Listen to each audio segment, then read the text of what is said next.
എല്ലാ ഭാഗത്തൊക്കെ എത്താൻ വേണ്ടിയിട്ടാണ് മിക്സ് ചെയ്ത് കൊടുക്കുക കേട്ടോ. ഏതെങ്കിലും ഭാഗത്ത് ഇങ്ങനെ കത്തുണ്ടെങ്കിൽ എയർ കിടന്നിട്ടുള്ളത് ഉണ്ടെങ്കിൽ മിക്സ് ആകാനാണ്. എന്നിട്ട് അതിന് ശേഷം ഇതിങ്ങനെ ടേപ്പ് ചെയ്ത് കൊടുക്കാം.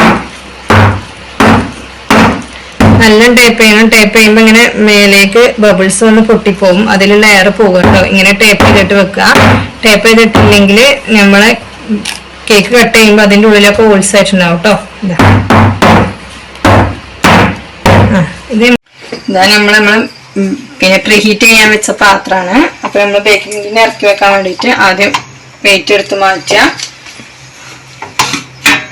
പാത്രം മാറ്റിയിട്ട് അതിൻ്റെ ഉള്ളിലേക്ക് ടിന്ന് ജസ്റ്റ് ഇട്ട് കൊടുത്താൽ മതി കേട്ടോ. കൈ ശ്രദ്ധിക്കുക. എന്നിട്ട് സെയിം എന്ത് ചെയ്യാം, അടിച്ചു വെക്കുക, കനം വെക്കുക. എന്നിട്ട് ഫ്ലെയിം വന്നിട്ടുള്ളത് മീഡിയം ഫ്ലെയിമിലാക്കി കൊടുക്കുക കേട്ടോ. ഇത് ഹൈ ഫ്ലെയിം, ഇത് ലോ ഫ്ലെയിം. അതിന്റെ സെന്ററില് മീഡിയം ഫ്ലെയിമില് ഒരു 39 മിനിറ്റ് വരെ ബേക്ക് ചെയ്യുക. 39-35 ആകുമ്പോ ഒന്ന് തുറന്നു നോക്കുക. ഓരോരുത്തരുടെ ഫ്ലെയിമിന്റെ ചൂടിനനുസരിച്ച് ഉണ്ടാവും കേട്ടോ. ചിലത് വേഗം ബേക്കാവും, ചിലത് ടൈം കൊടുക്കും. അപ്പൊ നിങ്ങളത് ശ്രദ്ധിക്കുക കേട്ടോ. ഒരു 30 മിനിറ്റ് കഴിഞ്ഞിട്ടൊന്ന് തുറന്നിട്ട് ഒന്ന് ടൂത്ത് പിക്ക് വെച്ച് കുത്തി നോക്കാം. ക്ലീൻ ആയിട്ട് വരുന്നുണ്ടെങ്കിൽ ബേക്ക് ആയിട്ടുണ്ടാവും. അത് അതിലൊട്ടിട്ടുണ്ടെങ്കിൽ ബേക്ക് ആയിട്ടുണ്ടാവില്ല. ഒന്ന് അടച്ചിട്ട് ഒരു 5 മിനിറ്റും കൂടെ ബേക്ക് ചെയ്ത് നോക്കാം കേട്ടോ. ഇപ്പൊ നമ്മള് പിന്നെ കേക്ക് ബേക്ക് ആയിട്ടുണ്ട്. ഇത് നമുക്ക് എടുത്ത് മാറ്റിയിട്ട് ഒന്ന് കുത്തി നോക്കാം കേട്ടോ. ഒരു 39 മിനിറ്റ് ആണ്. 30 മിനിറ്റ് കഴിഞ്ഞതിന് ശേഷം ഒന്ന് കുത്തി നോക്കാം. തുറന്നിട്ട് ഒന്ന് കുത്തി നോക്കാം. ബേക്ക് ആയിട്ടില്ലെങ്കിൽ 5 മിനിറ്റും കൂടെ വെക്കാം കേട്ടോ. 35 മിനിറ്റ് ആയിട്ടുണ്ട്. ഇതാ നമ്മൾ കുത്തി നോക്കാം കേട്ടോ. ഇതാ കുത്തുമ്പോ നമ്മള് ഉണ്ടോ ടൂത്ത് പിക്കോ ഇതുപോലുള്ളൊരു കമ്പി എന്തെങ്കിലും വെച്ച് കുത്തി നോക്കുമ്പോ അവിടെ ക്ലീൻ ആയിട്ട് വന്നിട്ടുണ്ട്. അപ്പൊ നമ്മള് കേക്ക് ബേക്ക് ആയിട്ടുണ്ട് കേട്ടോ. ഇതാ ക്ലീൻ ആയിട്ടുണ്ട്. സൈഡിലും കുത്തി നോക്കുക, സെന്ററിലും കുത്തി നോക്കുക കേട്ടോ. ഇപ്പൊ ക്ലീൻ ആയിട്ടുണ്ട്. ഇതാ കണ്ടില്ലേ, ക്ലീൻ ആയിട്ടുണ്ട്. ഇപ്പൊ നമ്മൾ ചോക്ലേറ്റ് സ്പഞ്ച് റെഡി ആയിട്ടുണ്ട് കേട്ടോ. ഇതേപോലെ പറഞ്ഞ അളവുകളിൽ കറക്റ്റ് ആക്കിയിട്ട് എടുത്താൽ നമുക്കും ഇതുപോലെ നല്ലൊരു ചോക്ലേറ്റ് സ്പഞ്ച് റെഡി ആക്കി എടുക്കാം കേട്ടോ.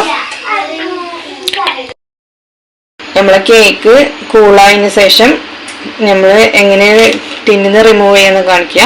ഫസ്റ്റ് ഇതങ്ങനെ ഒന്ന് വലിച്ചെടുക്കുക കേട്ടോ. ബട്ടർ പേപ്പറൊക്കെ ഒന്ന് ഇങ്ങനെ വലിച്ചെടുത്തിട്ട് സൈഡിൽ നിന്നൊക്കെ ഇങ്ങനെ വലിച്ചെടുത്തതിന് ശേഷം ഇതെടുത്തിട്ട് ഇങ്ങനെ പൊന്തിച്ചിട്ട് ഇങ്ങനെ വെക്കുക കേട്ടോ.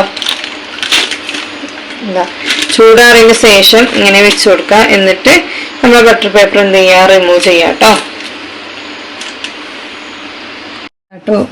ഇതാട്ടോ നമ്മളെ കേക്ക് ഇവിടെ ബേക്ക് ആയിട്ടുണ്ട്. ഇനി നല്ല കൂളതിന് ശേഷം ബട്ടർ പേപ്പർ ഇതേപോലെ ഒന്ന് റിമൂവ് ചെയ്തെടുക്കാം കേട്ടോ.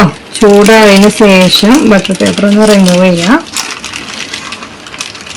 ഇതാ കണ്ടില്ലേ, നമ്മളെ കേക്ക് നല്ല സോഫ്റ്റ് ആയിട്ടുണ്ട്.